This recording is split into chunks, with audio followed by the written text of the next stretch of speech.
Bismillahirrahmanirrahim. Assalamualaikum warahmatullahi wabarakatuh. Dalam kesempatan ini saya ingin menyampaikan 7 persoalan penting ya, dari persoalan-persoalan yang juga sama penting yang berkaitan dengan pendidikan ya. Terkhusus ini berkaitan dengan mata kuliah pendidikan komparatif. Semoga dengan penyampaian 7 persoalan penting ini bisa menjadikan kumpulan persoalan inspiratif bagi khususnya kalangan akademisi yang sudah barang tentu mereka memberikan perhatian besar terhadap pendidikan ya. Dan diharapkan ada kontribusi terhadap khususnya warga negara Indonesia ya, melalui pendidikan ini. Nah, adapun persoalan pertama atau pertanyaan pertama adalah apa pentingnya kita mempelajari pendidikan komparatif di era global sekarang ini? Jawabannya tentu ya, tentu ini hal yang sangat penting. Mengapa? Karena ketika bicara pendidikan komparatif ini sudah bicara sebuah disiplin ilmu ya. Sudah bicara sebuah disiplin ilmu, dan kalau sudah bicara sebuah disiplin ilmu, maka di dalam disiplin ilmu tersebut kita mendapati banyak teori yang terkait dengan berbagai macam negara yang sekaligus menerapkan kurikulum yang berbeda-beda, yang semuanya tentu menginginkan keberhasilan dari kurikulum tersebut. Namun secara garis besar bahwa setiap tujuan dari kurikulum itu adalah 3 aspek: aspek kognitif, aspek afektif, dan psikomotorik. Inilah yang utamanya. Jadi sekali lagi penting mempelajari pendidikan komparatif di era global ini ya. Untuk apa? Untuk menjadikan negara kita ikut maju ya, ikut maju. Jadi dengan kita melihat perkembangan di negara-negara luar terkait dengan kurikulum pendidikan, maka kita bisa, jika itu perlu ditiru. Tapi jika itu menginspirasi untuk menumbuhkan teori-teori baru terkait dengan kurikulum untuk perkembangan rakyat di negara kita, ya kita lakukan itu. Itu yang pertama. Yang kedua, pertanyaan kedua adalah terkait dengan negara Jerman dan Korea. Jadi pertanyaannya, bagaimana negara Jerman dan Korea Selatan ini berhasil dalam menerapkan pendidikan atau kurikulum vokasi? Nah, itu pertanyaan kedua. Nah, jawabannya pertama, apa itu vokasi? Ketika bicara vokasi, maka adalah bicara kurikulum ini fokus pada apa? Pada pendidikan yang berkaitan dengan keahlian, keterampilan ya, baik teknis ataupun keterampilannya itu sendiri ya. Sehingga para peserta didik ini setelah itu bisa langsung menuju dunia pekerjaan. Kenapa? Karena sudah terbekali dengan keterampilan yang sesuai ya, dan teknis-teknis yang diharapkan seperti itu. Nah, kemudian apa penyebabnya Jerman dan Korea Selatan ini termasuk negara yang berhasil dalam vokasi? Karena adalah kerjasama atau kolaborasi antara pemerintah dengan pihak perusahaan, dengan pihak industri ya. Pemerintah dengan industri benar-benar bisa bekerja sama sehingga bisa membuat satu kurikulum yang memang disepakati, yang sesuai dengan industri atau dengan perusahaan tersebut.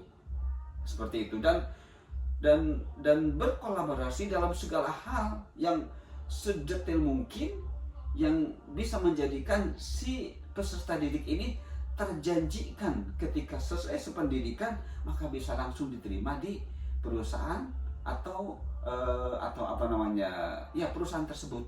Nah ini jadi tentu keberhasilan vokasi ini tidak lepas dari dukungan pemerintah yang maksimal, yang optimal, atau katakanlah seluruhnya. Ya.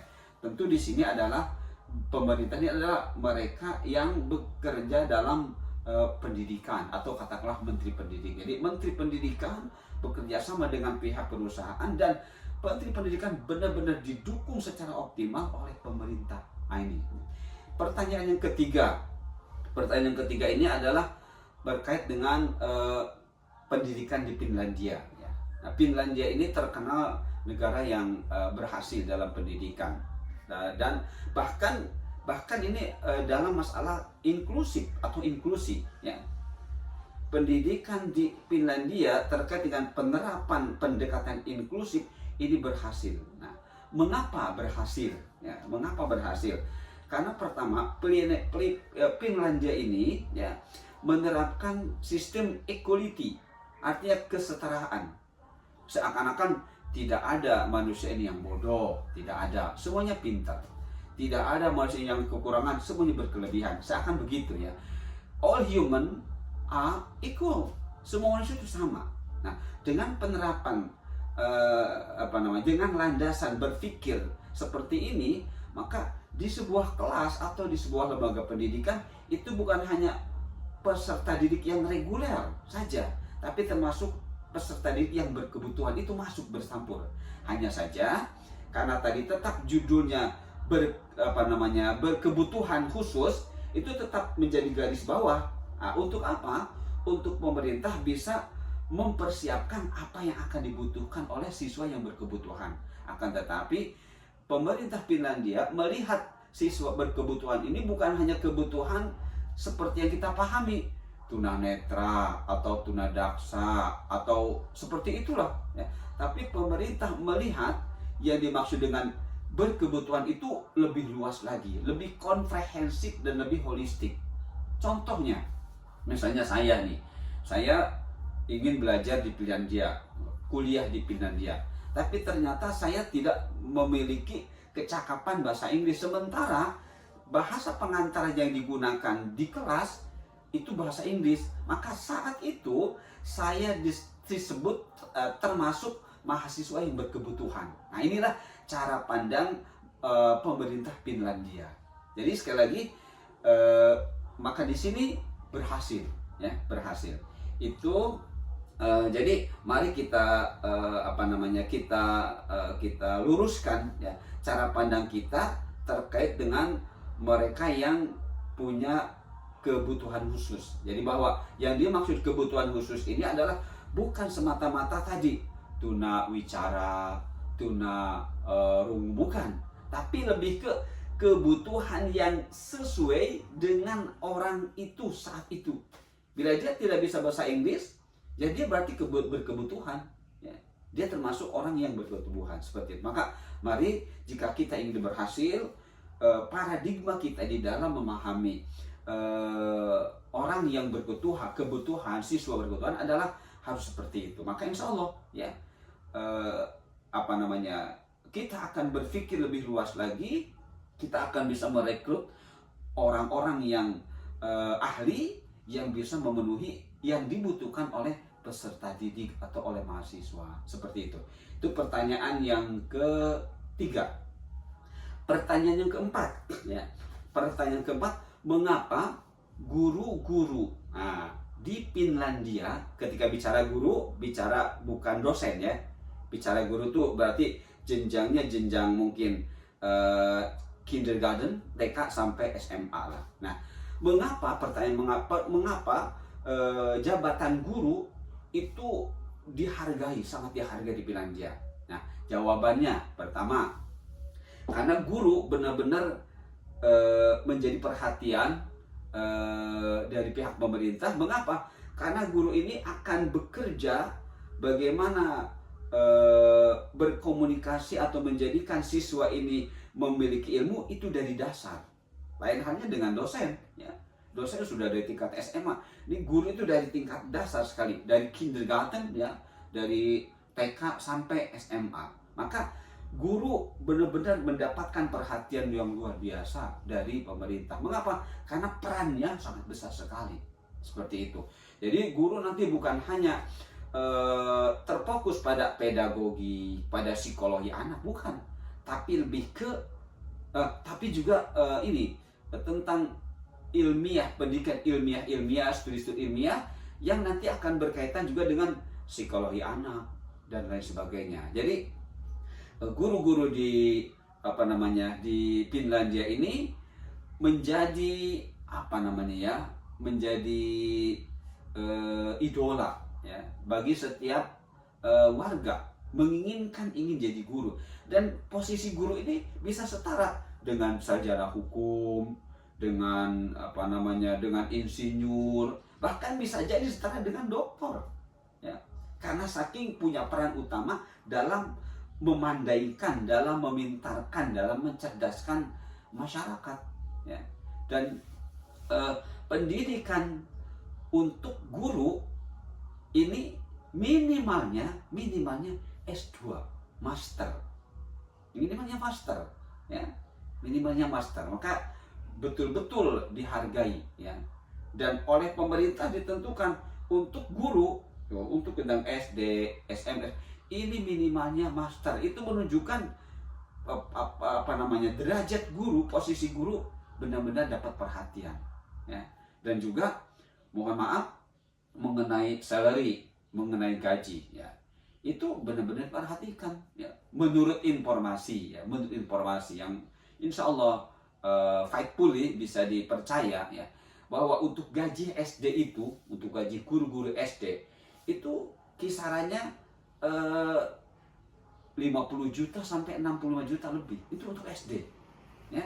Nah, untuk SMA lebih tinggi lagi, 65 juta sampai 70 lebih.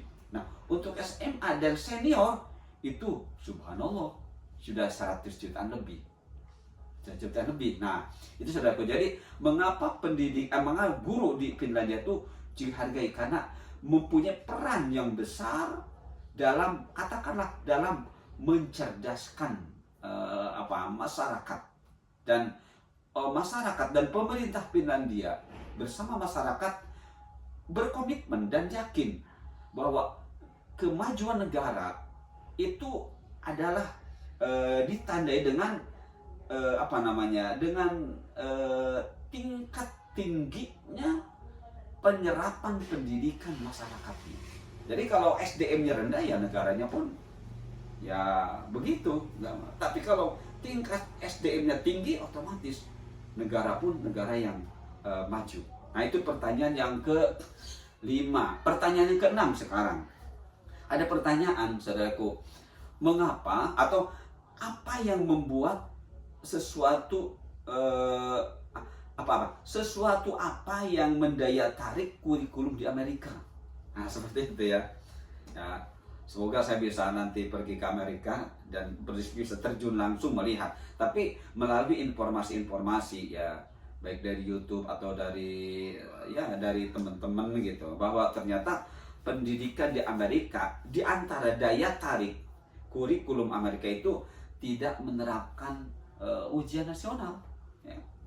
Ya, jadi tidak banyak ujian di Amerika itu. Ya. Tidak banyak ujian. Dan ada ujian, tapi ujian itu ujian itu diserahkan kepada masing-masing negara bagian, karena Amerika itu federal. Jadi pemerintah negara di dalamnya ada negara-negara lain, seperti itu. Jadi ketika bicara ujian, maka pemerintah pusat ini, pemerintah federal menyerahkan kebijakan ya kepada masing-masing negara bagian ya. Masing-masing negara bagian. Nah, untuk apa? Untuk melakukan ujian-ujian. Nah, ujian-ujian yang dilakukan itu pun bukan dalam rangka menentukan kelulusan atau keberhasilan siswa, bukan. Tapi lebih ke menunjukkan keberhasilan lembaga pendidikan di negara bagian tersebut. Nah, otomatis timbul pertanyaan, lantas apakah siswa itu dijamin langsung lulus? Tidak juga. Ini pertanyaan yang butuh butuh pengkajian lebih dalam lagi ya. Walaupun di Amerika itu di antara yang menariknya tidak ada ujian nasional, bukan berarti serta-merta siswa itu langsung lulus, enggak. Tetap di sana ada kriteria-kriteria yang harus diperhatikan oleh siswa. Di antaranya apa? Di antaranya kehadiran, ya. Jadi ada target kehadiran. Jika kehadirannya tidak mencapai target yang ditentukan, yaitu akan mengurangi nilai kelulusan si siswa. Juga di Amerika itu untuk menentukan kelulusan ini ketika bersosialisasi, apakah dia itu termasuk orang yang aktif, ya, yang aktif dalam berkomunikasi. Nah, bila aktif dalam komunikasi itu menjadi poin untuk ketentuan kelulusan dia. Nah, kemudian juga dalam teknologi misalnya ya, kaitannya dengan kognitif teknologi ya, dia bisa mempraktekkannya signifikan. Kalau itu ternyata kelihatan ya, itu menjadi poin untuk bisa menjadikan dia lulus. Nah, seperti itu. Kemudian sesuatu hal lagi yang mendaya tarik ya kita terhadap sistem pendidikan di Amerika itu, walaupun untuk sekolah-sekolah negeri pertama gratis ya, kecuali swasta gratis. Yang kedua, di sekolah negeri kita tidak akan mendapati dalam kurikulum itu pendidikan agama, tapi pemerintah federal mempersilahkan ya kepada sekolah swasta atau secara privat keluarga untuk belajar agama. Jadi pelajaran agama di kurikulum negeri tidak ada, namun tidak benar-benar total tidak ada. Jadi pemerintah pusat atau federal menyerahkan hal ini kepada sekolah swasta atau kepada individu keluarga, misalnya dengan privat. Itu seperti itu mendaya tarik ya. Itu sesuatu yang punya daya tarik khusus. Artinya pemerintah tidak semata-mata seakan-akan sekuler, maaf ya, tapi membolehkan kepada sekolah swasta atau secara privat untuk tetap belajar agama, seperti itu. Nah, itu pertanyaan yang keenam. Terakhir adalah ada pertanyaan yang sangat menggelitik sekali. Apa itu? Apa yang akan Anda kerjakan bila Anda menjabat Menteri Pendidikan? Subhanallah. Ya, tentu setelah mempelajari, mengetahui, ya, memahami bagaimana penerapan kurikulum di berbagai macam negara ya, mohon maaf kalau sepintas solusi ya berhasil, namun titik beratnya lebih kepada masalah dunia. Nah, walaupun Amerika berhasil ya, pendidikan Amerika termasuk berhasil, tapi kan ketika kita melihat dari sudut pandang sebagai muslim di sana tidak ada dalam kurikulumnya agama, walaupun diperbolehkan di luar itu ya. Tapi otomatis saya memandang pun sebagaimana pengalaman yang ada dalam benak saya. Apa itu? Jika saya menjadi menteri pendidikan, maka saya ingin keberhasilan dari pendidikan itu kebahagiaan dunia dan kebahagiaan akhirat. Jadi kebahagiaan dunia dan kebahagiaan akhirat itu sebenarnya merupakan inti keberhasilan pendidikan yang sesungguhnya ya. Dan itu saja mungkin yang bisa saya sampaikan terkait dengan 7 persoalan penting dari persoalan penting yang lainnya yang terkait dengan dunia pendidikan, yang lebih khusus terkait dengan mata kuliah pendidikan komparatif. Semoga bermanfaat. Wassalamualaikum warahmatullahi wabarakatuh.